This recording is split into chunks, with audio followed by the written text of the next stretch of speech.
الحمدللہ رب العالمین والصلاة والسلام علی رسول الکریم اما بعد فاعوذ باللہ من الشیطان الرجیم بسم اللہ الرحمن الرحیم عن ابی ہریرہ قال قال رسول اللہ صلی اللہ علیہ وسلم من اطاعنی فقد اطاع اللہ ومن عصانی فقد عصى الله ومن يطع الامیر فقد اطاعنی ومن يعص الامیر فقد عصانی انما الامام جنۃ یقاتل من ورائه ويتقى به فإن امر بتقوى الله وعدل فإن له بذلك أجرا وإن قال بغيره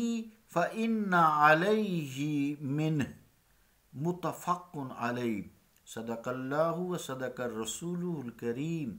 عزیزان گرامی قدر، حدیث پاک کا ترجمہ سماعت فرمائیں۔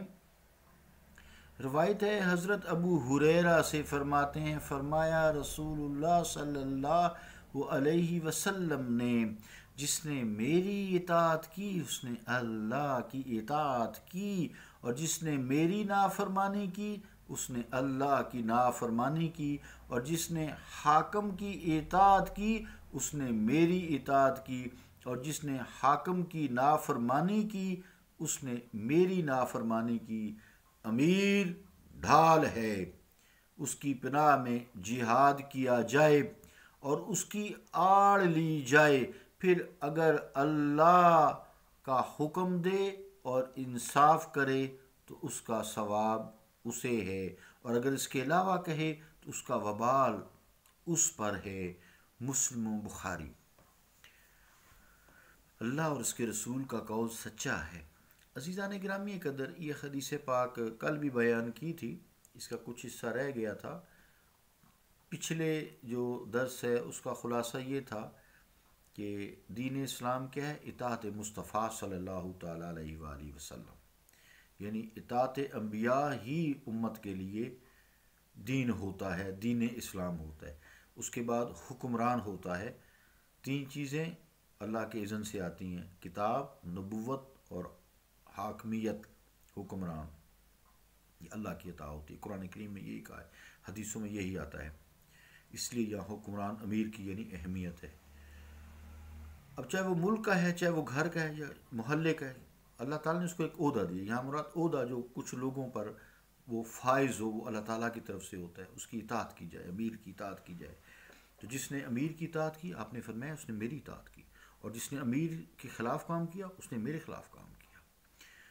تو اطاعت جو ہے وہ انبیاء کی ہے، جیسے سب انبیاء نے یہی سبق دیا، فاتقوا اللہ واطیعون، القرآن، بس تم اسی سے ڈرو اور میری اطاعت کرو۔ تو رسولوں کی یا انبیاء کی اطاعت دین اسلام ہے۔ یہاں امیر کی اہمیت کو اجاگر کیا گیا ہے اس آیت میں، کہ پھر ایک بات یہ رہ گئی ہے کہ اگر امیر، جو آخر میں حدیث میں، اگر امیر شریعت مطالعہ کے خلاف کام کا کہے تو وہ خود اس پہ وبال ہے، اتنی ہی وبال ہے، چونکہ ایک بڑے ملک کا یا ایک بڑے جتھے کا جو ہے اس کو اللہ نے سربراہ بنایا ہے۔ اور اگر اچھا کام کرے، عدل کرے، انصاف کرے، اللہ سے خوف دلائے لوگوں کو، تو اتنا ہی زیادہ اجر اس کو ہے۔ یعنی کتنی بڑی اللہ تعالیٰ کی طرف سے نوازش ہے۔ زمانہ جاہلیت میں لوگ امارت سے واقف نہ تھے، نہ قضاء یعنی قاضی سے واقف تھے جو فیصلے کرتے ہیں۔ ان کے قبیلوں کے رئیس ہوا کرتے تھے۔ جب اسلام نے یہ محکمے دو قائم کیے، ایک قاضی کا فیصلہ کرنے والا جسے جج وغیرہ کہتے ہیں آج موجودہ دور میں، اور حاکم کا، بادشاہ کا یا حاکم وقت کا، تو لوگوں کو ایک تعجب ہوا۔ تب یہ ارشاد فرمایا گیا تاکہ لوگ امارت اور قضاء یعنی قاضی کی اہمیت کو جانیں۔ خیال ہے کہ یہاں امیر کی اطاعت سے مراد جائز احکامات میں اطاعت ہے، جیسا کہ آگے حدیث میں بھی آئے گا۔ تو امام سے مراد یا تو سلطان ہے، ملک کا بادشاہ ہے، یا پھر اس کا نائب ہے جو جہاد میں ہے، جیسے فوج کا سربراہ ہوتا ہے یا آگے اس کے چھوٹے چھوٹے پھر سربراہ ہوتے ہیں، تو یہ سارے امیر ہیں، ان کی اطاعت لازم ہے۔ جس نے اطاعت نہیں کی اس نے نبی مکرم صلی اللہ علیہ وسلم کی مخالفت کی، جس نے اطاعت کی اس نے نبی صلی اللہ علیہ وسلم کی اطاعت کی۔ یعنی کوئی بھی وہ جس کے انڈر کچھ بندے کام کر رہے ہوں وہ امیر ہے۔ تو یہاں جہاد کے امیر کی بات کی گئی ہے جو آخر میں بیان کیا گیا، چونکہ جہاد میں جو امیر ہوتا ہے نا، یہ ایک ملک کے یہ ڈھال ہوتا ہے۔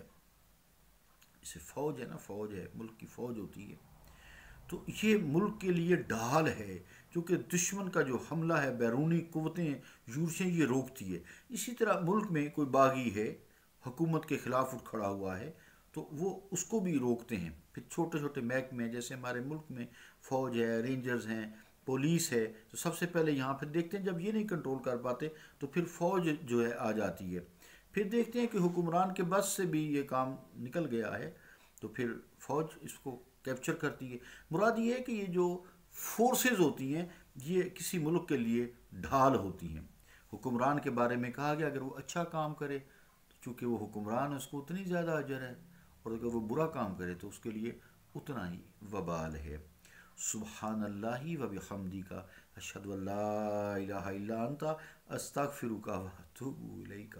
صلی اللہ تعالی علی رسول خیر خلقہ محمد وعلی آلہ و اصحابہ اجمعین برحمتک یا رحمت